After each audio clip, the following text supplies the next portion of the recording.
అవుతుంది. ఎందుకంటే ఈ రేవంత్ రెడ్డి ప్రభుత్వంలో హామీలు ఇస్తాము అని ఆశలు పెట్టి చంపేసాడు తప్ప మాకైతే 6,000 పింఛన్తో ఇదివరకైతే రాలేదు. ఆ 6,000 పింఛన్తో మొదలు పెడితే ప్రతి ఒక్క హామీ కూడా మాకు నెరవేరలేదు. వికలాంగులు అంటేనే ఎన్నో చులకనగా అయిపోయింది కాబట్టి ఈ ప్రభుత్వంలో ఇప్పటికి అవుతాయా కాదా తెలియదు.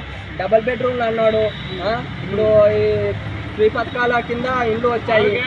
6 గ్యారెంటీల పథకం అంటే ఇప్పుడు ఇల్లు కట్టుకోవాలి గవర్నమెంట్ నుంచి, మీకు 5 లక్షలు వస్తుంది అన్నాడు. వాడు మొత్తం లేవలేని పరిస్థితిలో ఉండి ₹1,00,000 పెట్టి బేస్మెంట్లో ఆటాలంటే కూడా మన దగ్గర చులకన చిన్న రూపాయి కూడా ఉండదు. మరి అలాంటిది అప్పుడు గవర్నమెంట్ సొమ్ము ఎలా చెల్లిస్తుంది? 5 లక్షలు మొత్తం పూరా పరిస్థితి కట్టుకోలేని పరిస్థితిలో ఉన్నప్పుడు వాడికి బీద పరిస్థితి ఉంటే వాడు కట్టించడానికి ముందుకు రావాలి.